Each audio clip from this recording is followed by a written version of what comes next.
बिस्मिल्लाहिर्रहमानिर्रहीम। अस्सलाम वालेकुम। क्लास 8 यूनिट 3 हमारा स्टार्ट हो चुका है। अददी निज़ाम हम पढ़ चुके हैं अददी निज़ाम के बारे में, और उसमें हम 3.2 हमने पूरी कर ली थी, जिसमें मैंने आपको बताया है अशारी निज़ाम से सनाई निज़ाम में किस तरह से तहवील किया जाती है, यानी अशारी निज़ाम से सनाई निज़ाम में कैसे हम तब्दील करते हैं। अशारी निज़ाम को खमसी निज़ाम में कैसे तब्दील करते हैं, अशारी निज़ाम से अगर कोई अशारी अदद है तो उसको असास 8 के निज़ाम में कैसे तब्दील करेंगे। आपको मैंने इसका एक जनरल रूल बताया था कि जब भी हम अशारी निज़ाम से किसी दूसरे निज़ाम में जाते हैं तो हम डिवाइड करते हैं। आपको मैंने बताया था कि डिवाइड करते हैं, तो डिवाइड अगर अशारी से सनाई में जा रहे हैं अगर हम अशारी से सनाई में जा रहे हैं तो हम किससे डिवाइड करेंगे, डिवाइडेड बाय 2। और अगर हम अशारी से खमसी में जाएंगे तो हम डिवाइड करेंगे 5 से। अशारी से अगर हम असास 8 के निज़ाम में जा रहे हैं तो हम डिवाइडेड बाय 8 यानी 8 से डिवाइड करेंगे। और ये तो जो तकसीम का अमल है, ये मुसलसल तकसीम का अमल है। ये मैंने आपको बताया था कि जो भी अशारी अदद है, अगर हम अशारी अदद से सनाई अदद में अशारी अदद को सनाई अदद में तब्दील करना है तो जो अशारी अदद है उसको हम 2 से मुसलसल तकसीम करेंगे, यहाँ तक कि हमारे पास बाकी 2 से छोटा 1 आ जाए। ठीक है। इसी तरह से अशारी अदद को खमसी निज़ाम में तब्दील करना है तो मैंने आपको बताया था कि अशारी अदद जो दिया हुआ है उसको हम 5 से तकसीम करेंगे, मुसलसल 5 से तकसीम करेंगे, यहाँ तक कि जो बाकी है वो 5 से कोई छोटा अदद आ जाए। इसी तरह से अशारी अदद अगर दिया हुआ है उसको असास 8 में तब्दील करना है तो अशारी अदद को 8 से मुसलसल तकसीम करेंगे, बार बार 8 से तकसीम करेंगे, यहाँ तक कि हमारे पास बाकी जो है वो 8 से छोटा कोई अदद आ जाए। तो जनाब हमने अशारी निज़ाम से दूसरी सनाई निज़ाम में तब्दील करना, अशारी निज़ाम से खमसी निज़ाम में तब्दील करना, अशारी निज़ाम से असास 8 के निज़ाम में तब्दील करना सीख लिया है 3.2 में।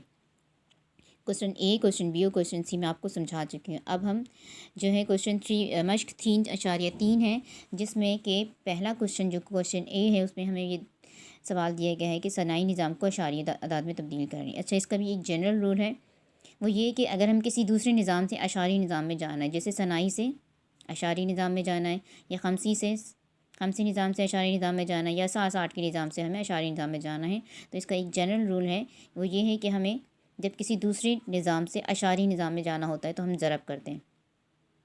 ठीक है, स्टूडेंट्स याद रहेगा कि जब हमें किसी दूसरे निज़ाम से अशारी में जाना है तो ज़रब करना है। ऊपर हमने क्या करना था, जब अशारी निज़ाम से किसी दूसरे निज़ाम में जाते हैं तो डिवाइड करते हैं, और जब किसी दूसरे निज़ाम से हम अशारी में जाते हैं तो मल्टीप्लाई करते हैं। जैसे अब मल्टीप्लाई किससे करेंगे ये भी देखें कि सनाई निज़ाम से अगर हमें अशारी निज़ाम में जाना है तो हम मल्टीप्लाई करेंगे 2 से, यानी सनाई निज़ाम में जो भी आपको अदद दिया गया है उसके हर डिजिट को 2 से मल्टीप्लाई करके और फिर सबको प्लस करना है। ठीक है। इसी तरह से खमसी निज़ाम से अगर हमें अशारी निज़ाम में जाना है तो खमसी निज़ाम में जो अदद दिया गया है उसके हर डिजिट को 5 से मल्टीप्लाई करके प्लस कर देंगे। ठीक है। इसी तरह से असास 8 के निज़ाम से अशारी निज़ाम में जाना है तो हम 8 से ज़रब करेंगे। असास 8 का जो भी अदद दिया गया है उसके हर हिस्से को 8 से ज़रब देंगे और फिर उसको प्लस करके ये आंसर निकालेंगे। ठीक है जी। तो इस तरह से हमें ये सवाल करना है, ये इसका जनरल रूल है, ये जनरल रूल आपको याद होने चाहिए। इसको आप अपनी कॉपी में जहाँ टाइटल पेज बनाएंगी यूनिट 3 का वहाँ लिख लीजिएगा ताकि याद रहे। अब हम आ जाते हैं अपने 3.3 पे, एक्सरसाइज 3.3 पे आ जाते हैं, जिसमें सवाल दिया गया है ज़ील की सनाई अदाद को अशारी अदाद में तब्दील करें। ये सनाई अदद दिया गया है, जैसे कि आपको पता है कि सनाई अदद में सिर्फ 2 ही हिस्से होते हैं, 1 या 0। तो यहाँ पर इसको हम सॉल्व करते हैं। इसमें जितने भी हिस्से हैं, कितने हिस्से हैं इसमें, 1 2 3 0, जितने भी हिस्से हैं इन सबको हम 2 से मल्टीप्लाई करेंगे। पहला हिस्सा है 1, ठीक है, तो पहला हिस्से 1 को हमने 2 से मल्टीप्लाई किया, और फिर दूसरा हिस्सा भी 1 है, इसको भी 2 से मल्टीप्लाई किया। थोड़ी सी जगह छोड़ के मैं लिख रही हूँ, क्या करना है बताती हूँ। फिर इसमें तीसरा हिस्सा 0 है, 0 को भी 2 से मल्टीप्लाई किया। हर हिस्से को हमने 2 से मल्टीप्लाई करना है। फिर इसके बाद आखिर में 1 है, इसको भी हमने 2 से मल्टीप्लाई किया, और बीच में हमें साइन क्या लगानी है, बीच में हमें साइन लगानी है प्लस की। ठीक है, आगे समझ में है इसमें। अच्छा, ये जो छोटा सा 2 लिखा है इसको कुछ नहीं करना है, क्योंकि ये 2 तो इस बात को जाहिर कर रहा है कि ये एक सनाई अदद है। ये 2 इसके साथ नहीं है, ये सिर्फ 4 हिस्से हैं इसमें, 1 1 1 0 1, सही है। और हर हिस्से को हमने किससे ज़रब दे दिया, हर हिस्से को हमने ज़रब दिया है 2 से। अब हम यहाँ सीधा हाथ है ये मेरा, आपने सीधे हाथ की तरफ से 2 पर पावर लगाएंगे। हम 2 पर पावर लगाएंगे, स्टार्ट करेंगे 0 से, 0, फिर यहाँ 1, 2 पे पावर लगा रही हूँ, जहन में रखिएगा, फिर यहाँ पर 2 एंड 3। ठीक है, ये पावर हमने किस तरह से लगानी है, सीधे हाथ से 2 पर सिर्फ पावर लगानी है, 0, फिर दूसरे पे 1, फिर तीसरे पे 2, और फिर चौथे पे 3, सही है। ये पावर हमने लगा दी। ये आपको नज़र आ रहा है, और अगर नज़र नहीं आ रहा है तो उसको मैं ब्लैक से लिख देती हूँ, ये ग्रीन से लिख देती हूँ। बहरहाल ये पावर आपको नज़र आ रही है, 0 1 2 3। अब क्लियर हो गया। अब हम क्या करेंगे, ये 2 की पावर 3 जो है किसके बराबर होगी। ज़ाहिर सी बात है 2 की पावर 3 का मतलब है 2 को 3 दफ़ा ज़रब करना है, 2 को 3 दफ़ा लिखना है ज़रब करके, ठीक है। फिर इसी तरह से यहाँ 1 ज़रब 2 की पावर 2 का मतलब ये है कि ये जो है क्या आ जाएगा, यहाँ प्लस की साइन आ जाएगी। 2 को 2 दफ़ा लिखना है, एंड फिर यहाँ 0 मल्टीप्लाई बाई 2 की पावर 1 का मतलब एक दफ़ा लिखना है, और 2 की पावर 0 का मतलब है किसी भी नंबर की पावर अगर 0 हो तो 1 के बराबर है। 2 की पावर 0 किसके बराबर है, 1 के बराबर है। और ये बीच में जगह छोड़ी थी, यहाँ प्लस की साइन आ गई। अब इसको हम मल्टीप्लाई कर लेते हैं। ये आ जाएगा 2 2 ज़ा 4 4 2 ज़ा 8, 1 मल्टीप्लाई बाई 8। ये क्या आ जाएगा, 1 मल्टीप्लाई बाई 2 2 ज़ा 4, 0 मल्टीप्लाई बाई 2, एंड ये 1 मल्टीप्लाई बाई 1। बीच में साइन कौन सी आ गई हमारे पास, प्लस की साइन आ गई। Understand class. इसके बाद हमने क्या किया, हमने अब मल्टीप्लाई करके 8 1 ज़ा 8 आ गया आंसर, यहाँ 4 1 ज़ा 4, और ये 2 0 ज़ा 0, 0 से किसी भी नंबर को मल्टीप्लाई करेंगे तो आंसर 0 आएगा, 1 1 ज़ा 1। अब हमें आखिर में क्या करना है, ये जो हमारे पास ज़रब दी या हमारे पास ज़रब होने के बाद जो नंबर आए इन सबको हमने प्लस कर लेना है। प्लस कैसे करेंगे, हम इन सबको प्लस कर लेंगे। 8 और 4 12, 12 और 1 3, 12 और 13। तो इस तरह से हमारे पास आंसर 13 आ जाएगा।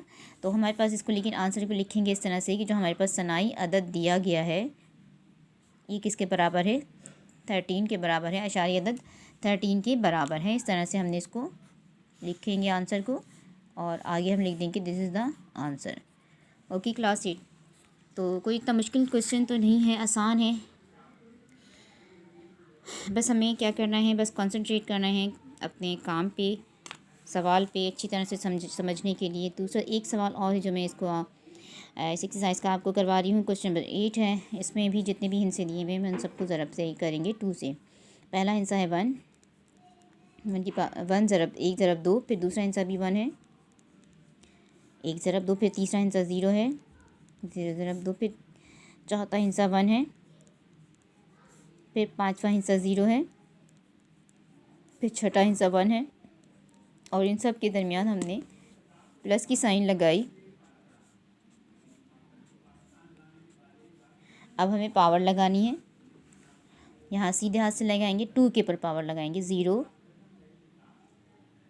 1 2 3 4 5। ठीक है जनाब। अब हम जब 1 को 2 की पावर 5 से करेंगे तो 2 को 5 टाइम्स लिखना होगा हमें। इसी तरह से हम 2 की पावर 4 का मतलब है 2 को 4 टाइम्स लिखना है। और जब इसकी पावर 2 की पावर 3 है तो ये 3 दफ़ा लिखना है। 2 की पावर 2 है तो 2 दफ़ा लिखना है, एंड 2 की पावर 1 है तो 1 दफ़ा लिखना है। 2 की पावर 0 है तो 2 की पावर 0 1 के बराबर है।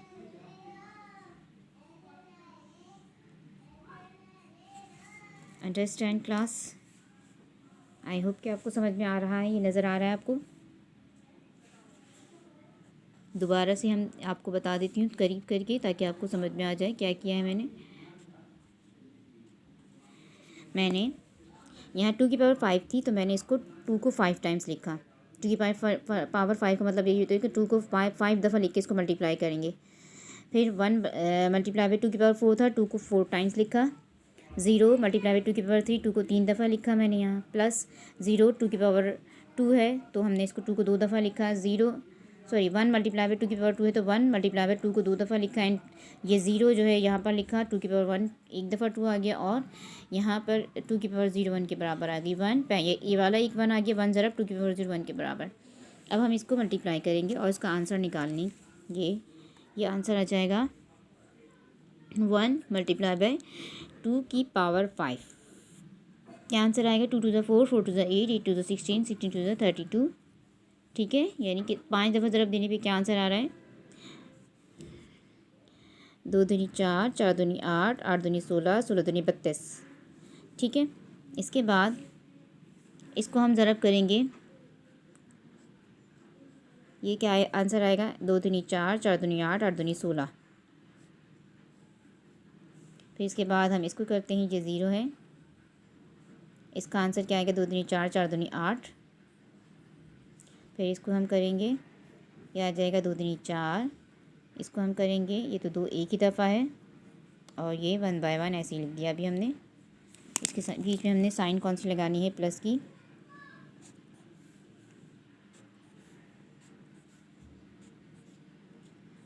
अब हम क्या करेंगे, इनको मल्टीप्लाई कर लेंगे। 32 1 ज़ा 32,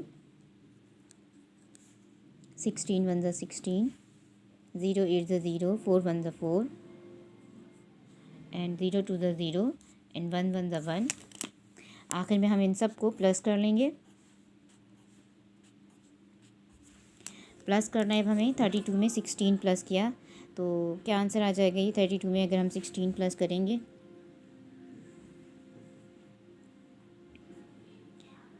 पहले इनको जमा कर लेते हैं। 16 और 4 20, 20 और 1 21, 21 में 32 प्लस कर लेंगे, 53 आंसर आ जाएगा। ये 53 आंसर आ रहा है। किसका आंसर आया हमारे पास? 53। ये आंसर आया 110101। ये सनाई अदद है, ये 53 के बराबर है। इसको हमने क्या किया, एक बॉक्स में करके लिखा है कि हमें पता चल जाए कि ये हमारा आंसर आ गया है। क्लास 8 में यकीन है कि आपको, आई होप कि आपको ये सवाल अच्छी तरह समझ में आ गया हो। इस वीडियो को बार बार देखें, क्वेश्चन को समझने की कोशिश करें। और ये जो एक्सरसाइज 3.3 है, 3.3 के हमें कितने सवाल करने हैं? 3.3 के हमें सवाल करने हैं 1 to 8, 1 से लेकर 8 तक आपने सवाल करने हैं। ठीक है सर, और इसको अपनी फेयर कॉपी में काम करना है ये, और फिर जब आप आएंगे तो इसे मुझे चेक कराएंगे। ओके स्टूडेंट, नेक्स्ट वीडियो में मुलाकात होती है। अल्लाह हाफ़िज़।